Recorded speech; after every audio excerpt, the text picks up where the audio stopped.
જો આપેલ વિધેય એકક અને વ્યાપ્ત હોય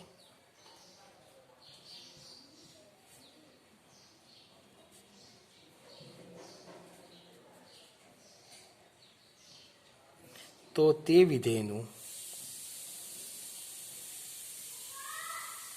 પ્રતિવિધેય મળે.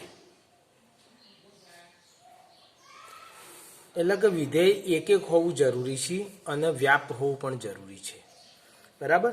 દાખલા તરીકે હું લઉં છું કે વિધેય f છે a થી b, fx is equal to y. આ વિધેય એકક વિધેય છે. વિધેય એકક છે. દાખલા તરીકે આ a ગણ છે, દાખલા તરીકે આ b ગણ છે. અહીંયા આગળ છે સમજી લો કે ભાઈ a b અને c, અહીંયા છે d e અને f. આ a ગણ, આ b ગણ. વિધેય f એકક છે. ચલો હા એકક છે. વિધેય f વ્યાપ્ત છે. વ્યાપ્ત વિધેય કોને કહેવાય? ધોરણ 11માં આપણે જોયેલું. વિધેયનો સહપ્રદેશ અને વિસ્તાર સમાન હોય એટલે બી ગણનો એવો કોઈ ઘટક બાકી ના રહેવો જોઈએ જે સંકળાયેલો ના હોય, તો પછી એ વિધેય વ્યાપ્ત બને છે. આ વિધેય f છે a થી b વિધેય છે એ આપણું એકક પણ છે અને વ્યાપ્ત પણ છે. જો આ વિધેય એકક અને વ્યાપ્ત હોય તો આપણે એવું વિચારી શકીએ છીએ જેમ a થી b ઘટકો સંકળાયેલા છે એમ b થી a પણ ઘટકો સંકળાયેલા બની શકે છે. બરાબર. તો જે વિધેય f ઇન્વર્સ મળે છે આપણને, આ f ઇન્વર્સ વિધેય b થી a મળે છે. તો અહીંયા આગળ આ પ્રદેશ ગણ હતો, હવે આ પ્રદેશ ગણ થઈ જાય છે.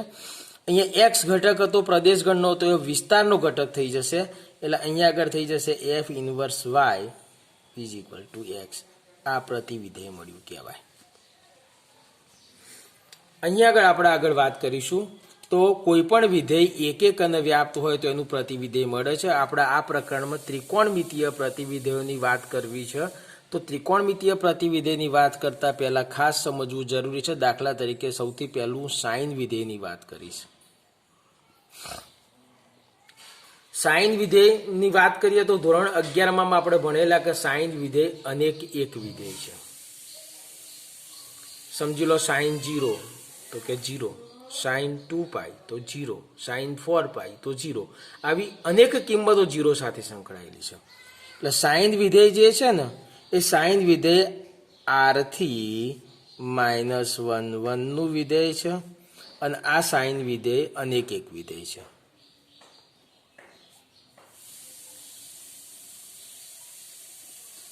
હવે સાઇન વિધેય અનેક એક વિધેય છે તો એનું પ્રતિવિધેય તો ના મળે. તો આપણે એનું પ્રતિવિધેય મેળવવું હોય તો આપણે એનો પ્રદેશ મર્યાદિત કરી અને જે અનેક એક છે એને એક એકમાં ફેરવવું પડશે. એટલે પ્રદેશ નાનો કરીશું, એટલો નાનો કરીશું. દાખલા તરીકે અહીંયા આગળ હું તમને એનું યુનિટ સર્કલ એકમ વર્તુળ દોરું.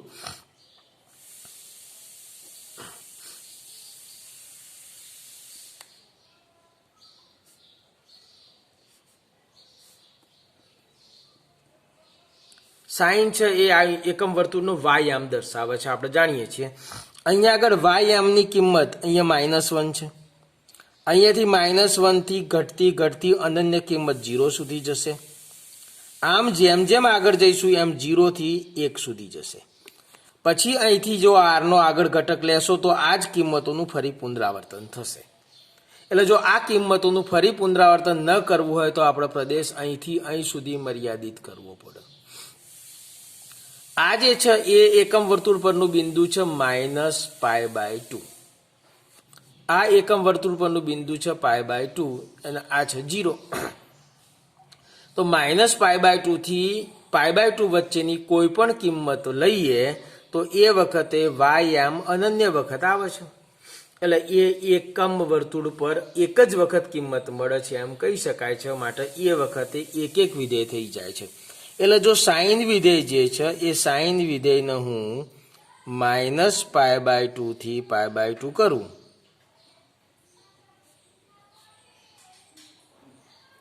તો આ વિધેય એક એક વિધેય થાય. અને જો આ વિધેય એક એક વિધેય થતું હોય તો આનું પ્રતિવિધેય મળે. બરાબર. એક એક અને વ્યાપ્ત બને છે. હવે આ વિધેય એક એક અને વ્યાપ્ત બન્યું એટલે આનું પ્રતિવિધેય તો મળવાનું. તો આનું પ્રતિવિધેય મળે છે તો આપણે આનું પ્રતિવિધેય વિચારીએ તો સાઇન ઇનવર્સ. તો આ વિધેયનો પ્રદેશ હતો, આ વિધેયનો વિસ્તાર હતો. જ્યારે પ્રતિવિધેય લઈએ તો આ જે વિસ્તાર છે એ પ્રદેશ થઈ જશે -1 થી 1, અને જે પ્રદેશ હતો એ વિસ્તાર બની જશે -π/2 થી π/2. તો જે રીતે સાઇન વિધેય વિચાર્યું છે તો સાઇન x = y હોય તો સાઇન ઇનવર્સ y = x મળ્યો. આ સાઇનનું પ્રતિવિધેય વિચારી શકીએ. આ પ્રમાણે આપણે કોસનું પ્રતિવિધેય વિચારવું હોય તો કોસ વિધેય જે છે એ પણ અનેક એક વિધેય છે, એ પણ r થી -1 થી 1 માં મળે છે.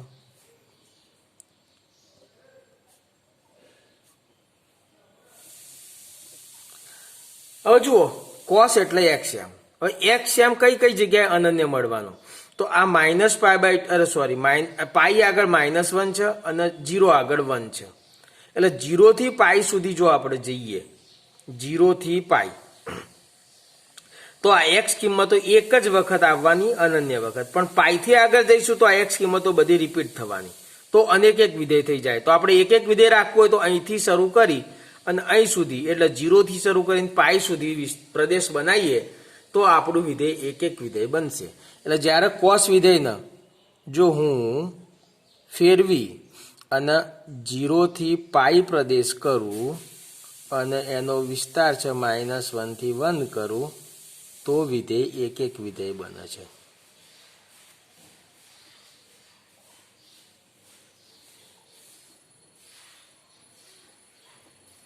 અને જ્યારે વિધેય એક એક વિધેય બનશે ત્યારે પછી આપણે કહી શકાય કે એ વિધેય જે છે એનું પ્રતિવિધેય મળશે. હવે આનું પ્રતિવિધેય લેવું હોય કોસ ઇનવર્સ, તો આપણને ખબર છે કે આ જે વિસ્તાર હતો એ પ્રદેશ થઈ જશે -1 થી 1, ત્યાંથી 0 થી પાઈ, કોસ ઇનવર્સ y = x. આ પ્રમાણે કોસ ઇનવર્સ વિધેય વિચારી શકાય છે.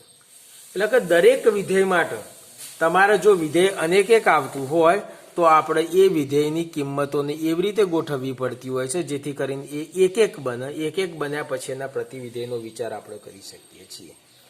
આ પ્રમાણે દરેક વિધેયના પ્રતિવિધેય આપણે વિચારી શકાય છે. તો બધા વિધેયના પ્રતિવિધેય વિચારવાના નથી, ફક્ત એના પ્રદેશ વિસ્તાર યાદ રાખવાના છે. તો હું દરેક વિધેયના પ્રતિવિધેયના પ્રદેશ અને વિસ્તાર તમને અહીં આગળ રજૂ કરું છું. દાખલા તરીકે વાત કરીએ વિધેય,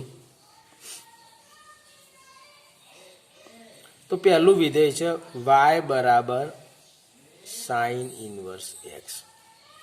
તો એનો પ્રદેશ શું થાય અને વિસ્તાર શું થાય? તો આપણે જાણીએ છીએ કે સાઇન ઇનવર્સ વિધેયનો પ્રદેશ, આપણે ઇનવર્સ વિધેય તો એનો પ્રદેશ જે પેલા સાઇનનો વિસ્તાર હતો એ થશે, એટલે -1 થી 1 એનો પ્રદેશ થશે.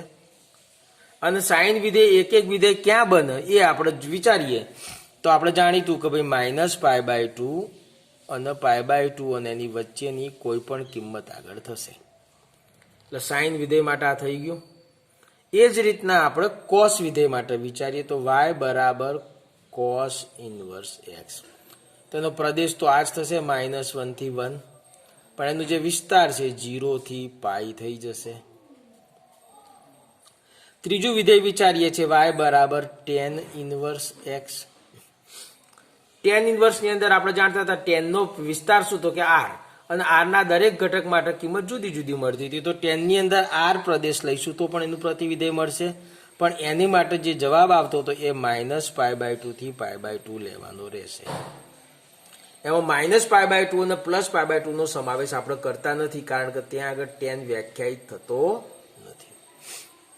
ચોથું વિધેય વિચારે છે y = cot ઇનવર્સ x.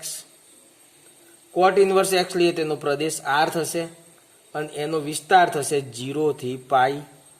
અહીંયા પણ વિવૃત અંતરાલ લેવાનો છે. કોટ વિધેય માટે, કોટના પ્રતિવિધેય માટે કોટ ઇનવર્સનો વિસ્તાર જે છે 0 થી પાઈ થશે. એના પછી વિધેય વિચારીએ છીએ y = sec ઇનવર્સ x. આનો જે સેકનો વિસ્તાર હતો કે ભાઈ -1 સિવાયની વચ્ચેની બધી કિંમતો ના આવે આરમાંથી બાદ થાય એ આનો પ્રદેશ થઈ જશે. તો r -1 થી 1. અને એ જ રીતે એના વિસ્તારની વાત કરીએ તો 0 થી પાઈ વચ્ચેની કિંમતો આવે પણ π/2 આગળ વ્યાખ્યાયિત નહીં થાય એટલે π/2 નહીં લઈ શકાય. અને એ જ રીતના y = cosec inverse x. y = cosec inverse x ની વાત કરીએ તો એનો પ્રદેશ તો આ જ થશે જે sec ઇન્વર્સનો થતો હતો. ફક્ત ત્યાં આગળ બદલાશે તો અહીંયા -π/2 થી π/2 વચ્ચેનો સંવૃત અંતરાલ આવશે પણ એની અંદર cosec ઇન્વર્સ x માં cosec 0 1/sin 0 ના મળે એટલે 0 ઘટકને લઈ શકાય નહીં. તો આ પ્રમાણે આટલા સૂત્રો સમજવા જરૂરી હતા. પ્રદેશ અને વિસ્તાર યાદ રાખજો, પ્રયત્ન કરજો યાદ રાખવાનો. હવે હું તમને બીજા કેટલાક સૂત્રો સમજાવું છું જે સૂત્રોનો ઉપયોગ કરીને આપણે 2.1 સ્વાધ્યાયને જોવાનું છે. કિંમત શોધવાના દાખલાઓની અંદર સૌથી પહેલું સૂત્ર આવું વિચારીએ કે ભાઈ sin ઇન્વર્સ -x આના બરાબર થઈ જશે -sin ઇન્વર્સ x. હવે અહીંયા આગળ sin ઇન્વર્સ -x લઈએ છીએ તો -sin ઇન્વર્સ x અહીંયા આગળ x ઘટક જે છે એ એના પ્રદેશમાં હોવો જોઈએ એટલે x બિલોંગ્સ ટુ -1 થી 1 હોવું જોઈએ. એ જ રીતના cos ઇન્વર્સ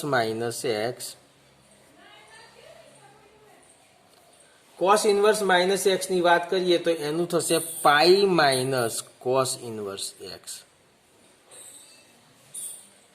અને અહીંયા પણ x એ પ્રદેશમાં એટલે કે -1 થી 1 માં હોવું જોઈએ. એ જ રીતે પછી વાત કરીએ tan ઇન્વર્સ -x = થશે -tan ઇન્વર્સ x. અહીંયા એનો પ્રદેશ r હતો, આપણને પ્રદેશ મગજમાં સેટઅપ થઈ ગયા હશે. હવે તો -tan inverse x x belongs to r થાય. એ જ રીતે cot ઇન્વર્સ -x ની વાત કરીએ તો π - cot ઇન્વર્સ x જ્યાં x બિલોંગ્સ ટુ r થાય. પછી આપણે વાત કરીશું cosec ઇન્વર્સ -x ની. તો cosec inverse -x = -cosec inverse x જ્યાં x એનો પ્રદેશ જો વાત કરીએ તો x બિલોંગ્સ ટુ r - -1 વચ્ચેની કિંમતો બાદ થશે. અને અંતે sec inverse -x = π - sec inverse x જ્યાં આનો પણ પ્રદેશ આ જ થશે r - -1 થી 1. તો આટલા સૂત્રો ખાસ જોવાના છે. આટલા સૂત્રો ઉપર આધારિત હવે હું પ્રકરણની વાત કરું છું તો તમે જરા ધ્યાન રાખીને સમજજો તો ખ્યાલ આવશે. સ્વાધ્યાય 2.1 એનો પહેલો જ દાખલો જોઈએ છે.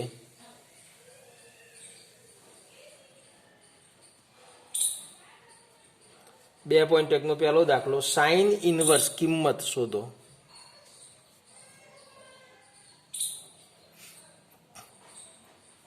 sin inverse -1/2. હવે જો sin ઇન્વર્સ -1/2 તો આપણે હમણાં જ સૂત્રો જોયા છે. તો સૂત્ર મુજબ વાત કરીએ તો sin ઇન્વર્સ 1/2 થઈ જશે. sin inverse 1/2. ચલો sin ઇન્વર્સ 1/2 તો તમે સમજી શકો છો કે ભાઈ sin 1/2 શું થાય. તો અહીંયા આગળ તમે એટલું જ વિચારી લો કે sin inverse sin π/6 sin inverse sin π/6. હવે અહીંયા આગળ sin ઇન્વર્સ અને sin વિધેય કેન્સલ થઈ જશે અને તમને જવાબ મળશે -π/6. બીજો દાખલો જોઈએ. બીજો દાખલો છે cos ઇન્વર્સ √3/2. cos inverse √3/2. હવે જુઓ cos ઇન્વર્સ √3/2 તો cos ઇન્વર્સ √3/2 ની cosમાં કિંમત વિચારો તો cos કેટલા √3/2 થાય તો cos π/6. કોષ્ટક તમને યાદ છે. cos ઇન્વર્સ અને cos કેન્સલ થશે તો જવાબ મળશે π/6. બીજો પણ તમને આવડશે. ત્રીજો દાખલો છે સેક inverse 2 sorry cosec inverse 2.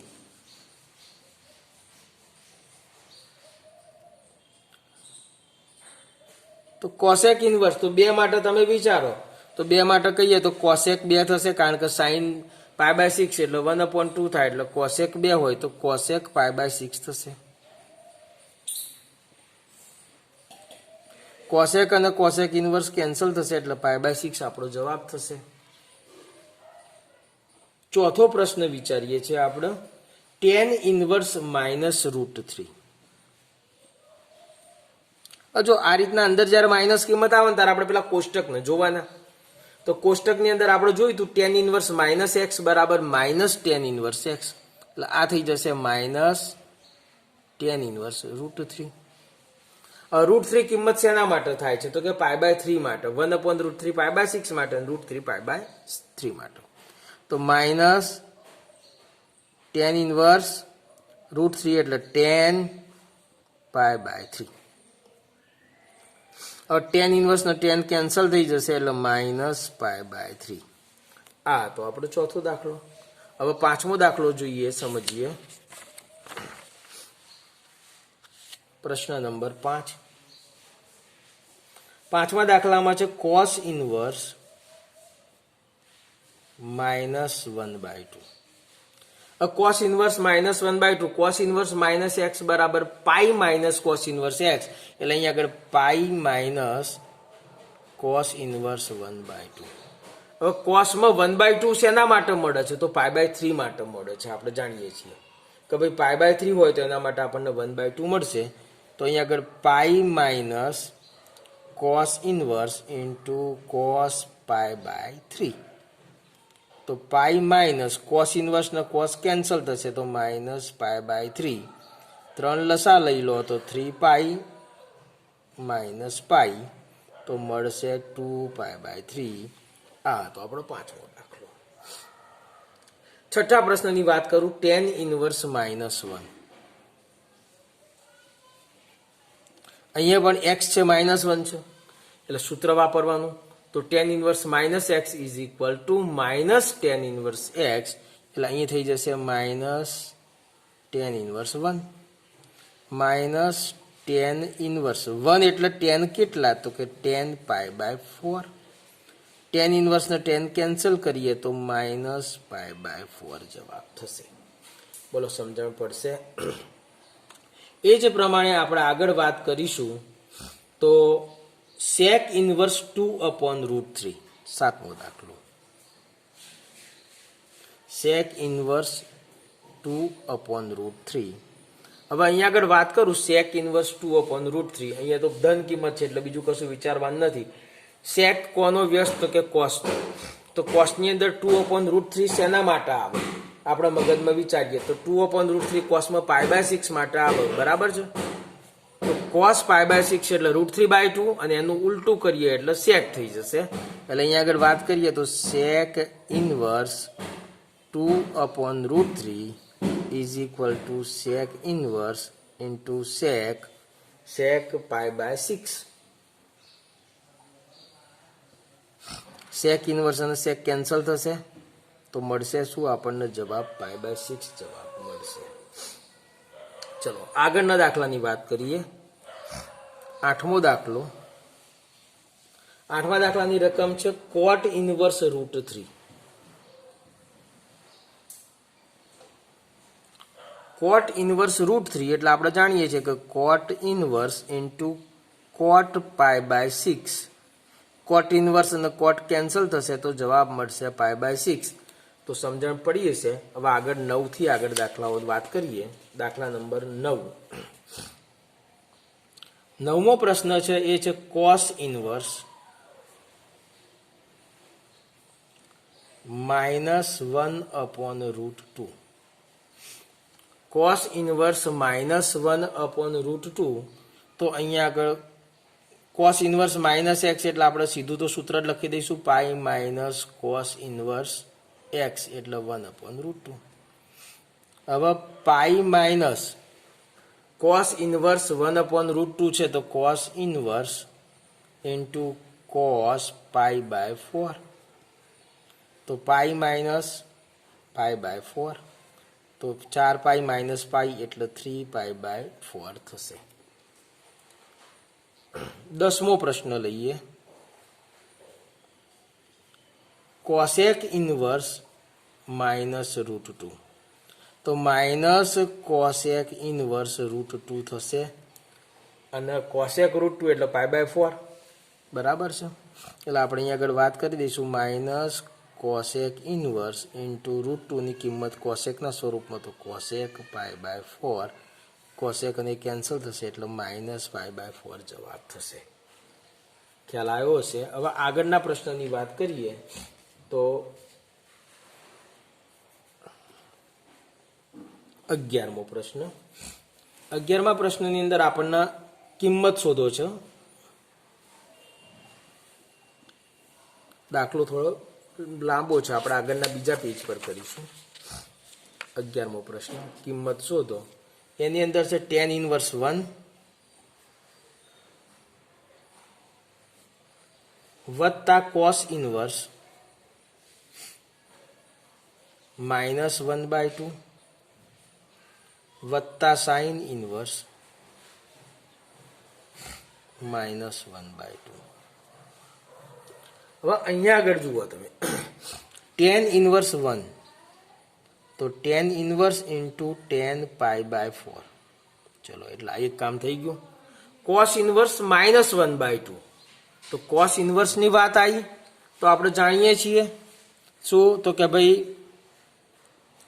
Pi minus cos inverse x એટલે cos ઇનવર્સ 1/2, અને sin ઇનવર્સ માઇનસ એક્સ એટલે સાઇન ઇનવર્સ માઇનસ એક્સ, તો માઇનસ સાઇન ઇનવર્સ એક્સ એટલે માઇનસ સાઇન ઇનવર્સ 1/2 થશે.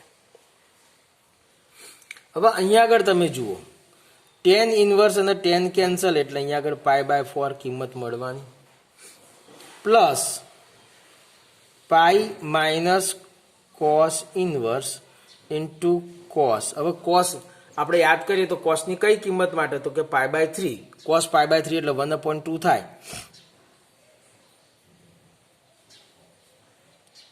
માઇનસ સાઇન ઇનવર્સ 1/2 એટલે સાઇન પાઈ બાય 6, એટલે પાઈ by 4 plus pi, અહીંયા આગળ minus pi by 3 minus pi by 6. આ બે કિંમતોનો સરવાળો છે, તો પાઈ ગુણ્યા 4 પાઈ વત્તા 1 પાઈ, તો 5 પાઈ બાય 4 માઇનસ અહીંયા 6 લસા લઈ લઉં તો અહીંયા -2 પાઈ એટલે -3 પાઈ થશે.